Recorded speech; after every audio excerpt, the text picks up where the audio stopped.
Guys, magandang hapon guys. I-share ko lang guys dito guys sa inyo kung paano namin inalalayan yung aming dog na nanganak guys. Kasi first time namin guys na nagkaroon ng dog na buntis tapos nanganak guys. Din hindi kaya ngayon lang talaga kami nag-alaga guys no ng aso. 2 years na guys. So pangalan ng aking aso guys ay si Missy. So si Missy guys nung dumating siya sa amin ay 2 months. And then nabuntis siya ng 2 years old guys. Kasi guys grabe ang kumpiyansa guys, akala namin guys na hindi makaabot yung isa kong dog guys kasi napakaliit ng dog ko guys, tapos si Missy ay malaki. Sa first niya menstruation guys ay hindi naman makaabot si Chiro, tapos sa second ganun din, sa third guys hindi na makalain guys na makaabot si Chiro sa kanya guys. So ayan guys ay naano siya guys ni Chiro. So nabuntis siya guys ay February 3 siya na galaw, so nabuntis siya agad.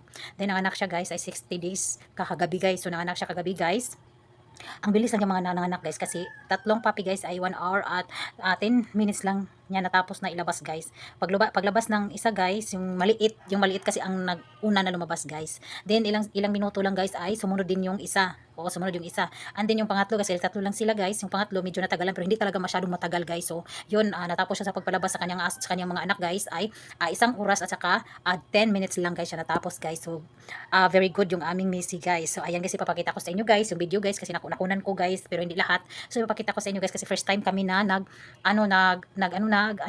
yung nag-ano kami sa kanya guys ba na sa pagpanak guys. So kung mayroong mali sa aming ginawa guys ay maano lang hingi lang ng tawad kasi first time lang namin ito guys. So ipinapakita ko lang sa inyo guys kung paano namin inalala yung aming mama dog guys sa kanyang pagpanganak at first time din niya na manganak guys. Pareho kaming first time kami na nag-alalay sa ganun guys. Oo.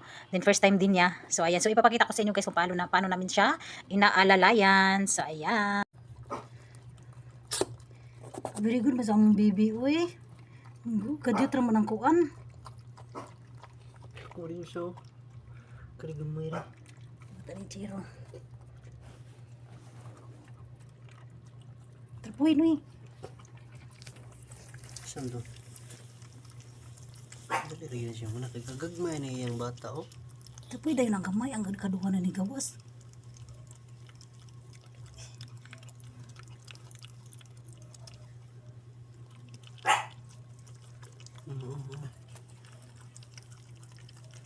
Ito lang ba hindi? Kaya sa pangkuhan na. Huwag pa rin maputol. Ayaw! Hindi! Ay, dali. Kuhanit. Okay. Kuhanit. Wala na ning kamot mikaw atong usawa magito mututoy. Kayo mahidul sa tutoy. Ning kamot oy. Chiro mahog ka Chiro. Day, sabi sa ko inday ay. Usa na ri ato paabot inday ha.